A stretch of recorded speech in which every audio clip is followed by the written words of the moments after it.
real proud of our team. It was a total team effort.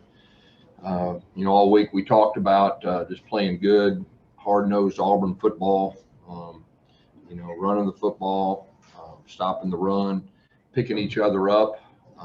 Our guys really played 60 minutes today. Overcame some adversity. We knew, they're a really talented offense. Defensively, you can tell they're improving. In the second half, we had a kickoff return called back. That was a huge momentum play, and then had to get the ball back, I guess, at the 20-yard line. We had a snap over our punter's head, and our defense, held right there. And then we dropped an extra point, and the momentum with that.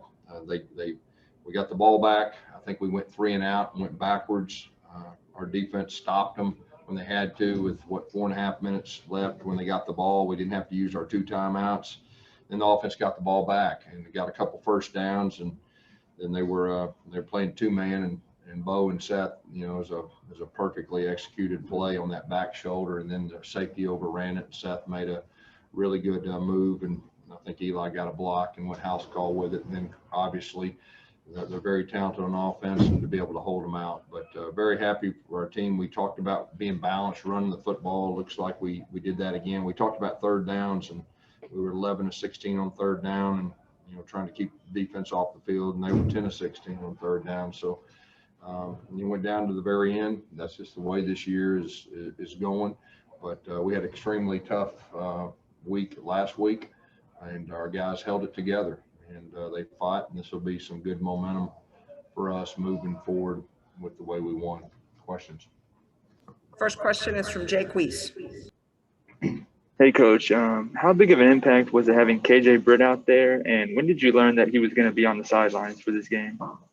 Well, last week, he just had surgery and his hand was still kind of throbbing, or he would have went with us last week. But he's our team leader, and his presence is really special. He's our team leader, not just offense, defense, special teams, but his presence was really big today. Next question is Jason Caldwell. Gus, this you mentioned getting some stops on defense, and in those 2 drives, what does fourth quarter mean for you guys, and what did you see out of your team in the last 15 minutes? Yeah, when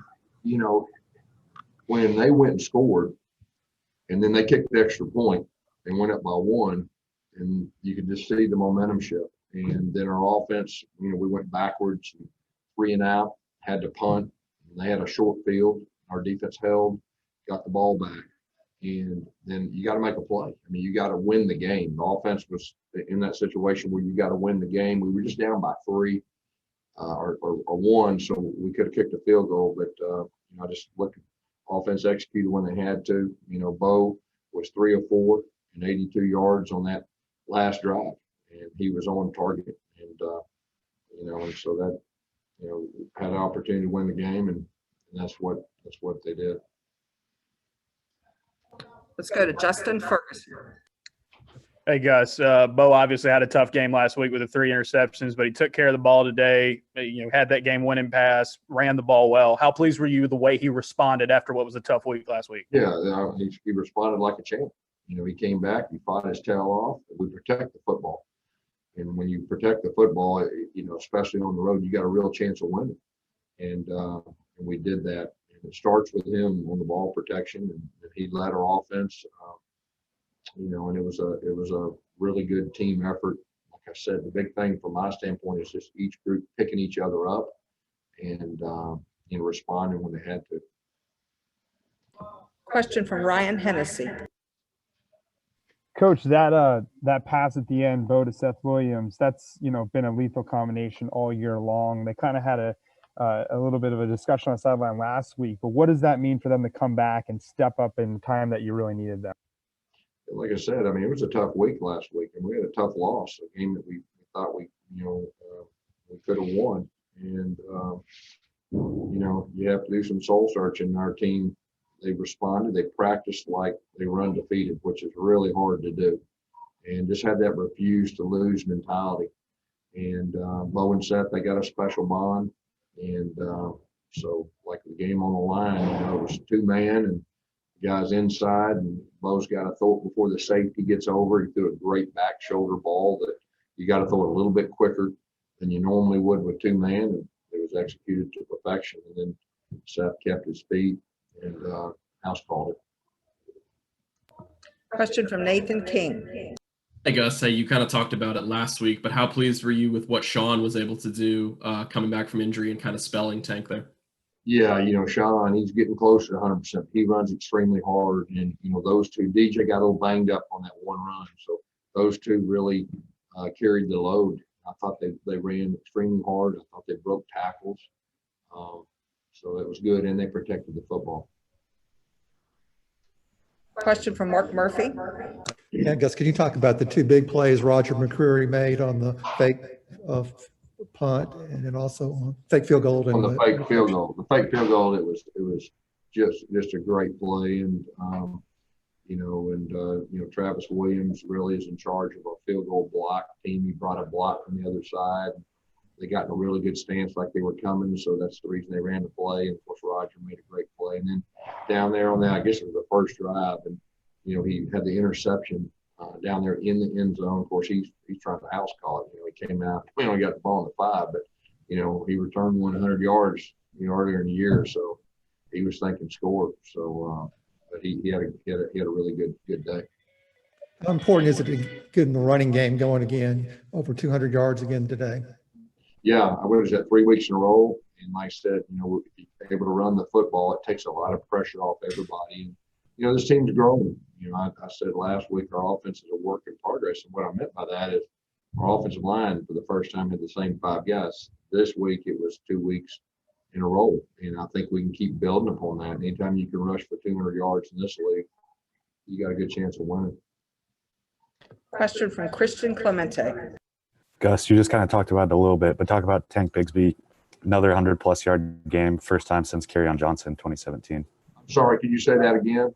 Yeah, you just kind of talked about it a little bit, but talk about Tank Bigsby having another big game for the 3rd game in a row. Yeah, he's running with passion. He's breaking tackles. I think he came into this game tied for first or something, breaking tackles in the country. So he's continuing to do that. We've got 4 more questions in the queue. That'll wrap us up. First one's from Tom Green. Gus, similar to Bo, just how good was it to see Seth bounce back after a rough outing last week with one of the better performances of his career, and I think his 3rd game-winning touchdown? Yeah, he's an impact player, and the sign of a really, really good player is when they have a tough week the week before, and they come back and they rebound, and it doesn't surprise me at all. He's an impact player for us. I made a lot of good 3rd down catches and made a really good catch on that one where he went up and the high point of the ball. I think we got the ball on the 1 after that. And of course, the last play was classic. Next question's from Brian Matthews. Yeah, Coach, thank you for speaking to us. I wanted to ask you about Brandon Council. How serious did that injury look at first, and how do you think that sets up for I don't know. It didn't look very good with him coming off the field. So, hopefully it's not that bad. He's been so instrumental with the guys up front, could give us flexibility with the different positions he can play. So very hopeful that's not anything serious. Got 2 more questions. The first is from Steve Moulton. Hey, Coach, congratulations on the win. The timeouts towards the end of regulation, what was the overall message to the defense and specifically the secondary right there, Coach? Yeah, the game's on the line. I wanted to see how they were lined up formation-wise, if they were trying to put 84 to the boundary or whatever they were doing. Then probably the main reason I was wanting to give our guys a blow. Our guys were a little bit gassed at the end, so that was the reason. Give our guys a blow, see where they're putting people in, and try to predict, who they're going to try to get the ball to. Last question for Coach Malzahn is from Gianna Holman. Hi, Coach. Kind of going off of that, how did you see the defense respond today in critical situations? Well, when the game was on the line, they did it again. I think that's 2 weeks in a row where, there was still, 4 minutes left or whatever, and we had 2 timeouts, and I just felt real strong. Let's just let it play out. I think we got the ball back with 2.5 minutes, but they responded when they had to, and that they picked each other up. The offense responded when they had to. So, like I said, a lot of times it's how you win, and it was a true team win today, and something we can build upon. Thank you, Coach Malzahn.